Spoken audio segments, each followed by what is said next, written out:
Welcome back to Connor's Creations. Connor's getting a little bit older, and I want to make sure he has a really special Halloween this year. And we found this pretty cool mask at Spirit Halloween. Not quite exactly what he wants. He wants a Five Nights at Freddy's mask, so we're going to make it into a Five Nights at Freddy's mask. Spring Bonnie, that is. All right, so stick around. I'm going to show you how we made this mask and basically transformed it into what we wanted. And we found this modeling clay or modeling foam, which is really awesome stuff. I never knew it existed. We also found this awesome highly metallic acrylic paint along with these sculpting tools, some sandpaper. We got some of these additional sculpting tools and just a wide array of different paint brushes. And you want to make sure that you've got the proper equipment, safety equipment like goggles and breathing mask. And we start off getting a razor blade and just kind of trying to separate the fabric from the plastic. And this was held on with some pretty heavy adhesive, so I did what I could with the razor blade, and then we just jumped right to a roll-lock disc just to cause some friction and kind of take away the areas that were really glued down with this roll-lock disc. And really did the job quite well, and it sped things up quite a bit for me here. And you can get roll-lock discs from pretty much any auto parts store. You can put them on your drill and just go to town.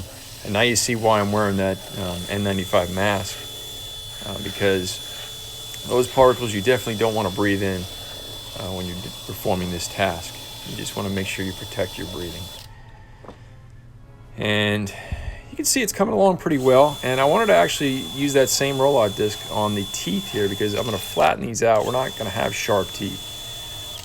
So I basically dulled them down from the front and just kind of square them off. And I also went to the bottom of the teeth and just kind of shaved them as well. You'll see coming up here shortly. But this is the overall effect here. We're just trying to get all the adhesive off with the fur and to get it to where it's ready to accept the modeling foam.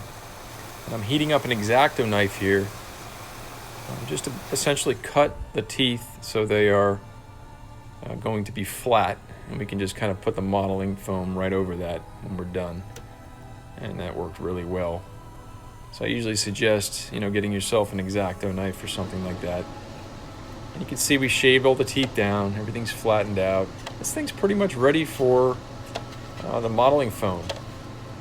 And this modeling foam is so cool because it just allows you to sculpt and create whatever you want, and it kind of adheres to pretty much any material. You don't have to use any glue. You just pop it on there, just like Play-Doh almost.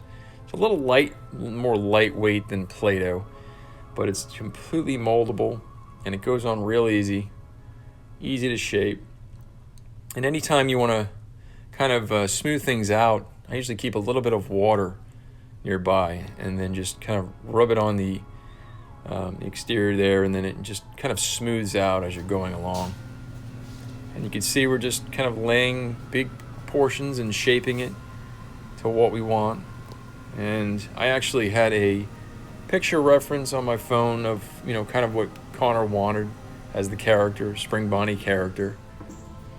And Spring Bonnie obviously has some pretty large chunky teeth, and they're very dull like human teeth.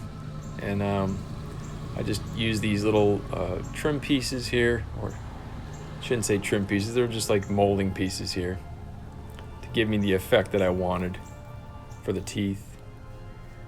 And also did the ears as well. And this mask actually worked out great because it had the framework that was already there.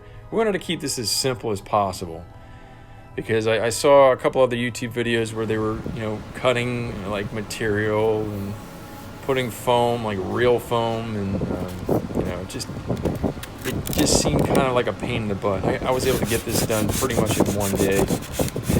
And you can see that we put some sandpaper on like a little piece of foam, or you can take sandpaper and put it on one of these modeling tools as well. Just kind of roll it if you want to get in the edges and the round corners. This works really well for doing that, as well as just providing a nice even flat surface to go up against and get any crevices and things like that as well. But yeah, the whole idea was to keep it really simple and try to get this done in one day for them. And I used some compressed air here just to kind of clean the surface and just get it ready for some paint work now.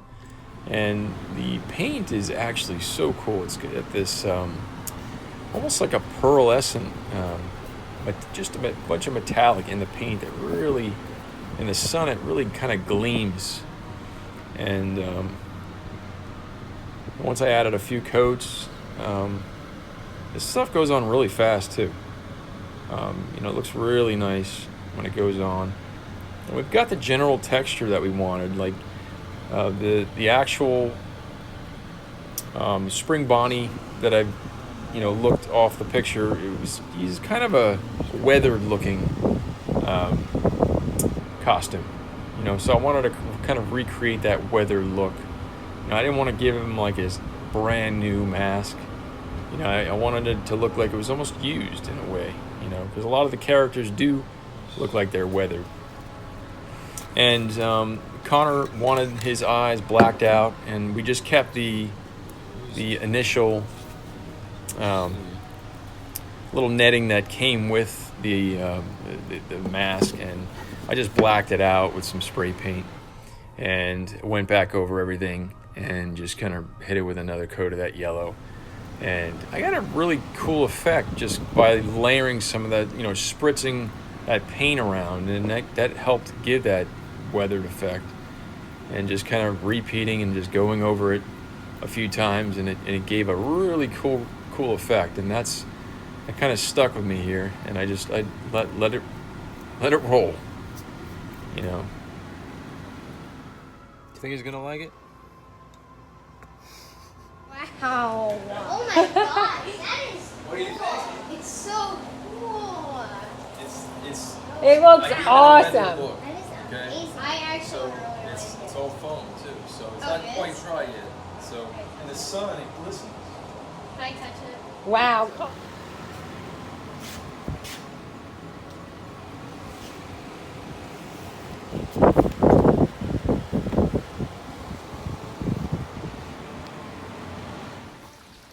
So there you have it. I hope you guys learned something new, and maybe you can apply some of this to maybe a mask that you might want to transform yourself. Go back. It's a little. Connor absolutely loves his mask. There you go. He's going to enjoy Halloween this year, scare some little kids. And yeah, we went out and got a little purple vest and a knife to complement the already cool costume. Thanks for watching, guys.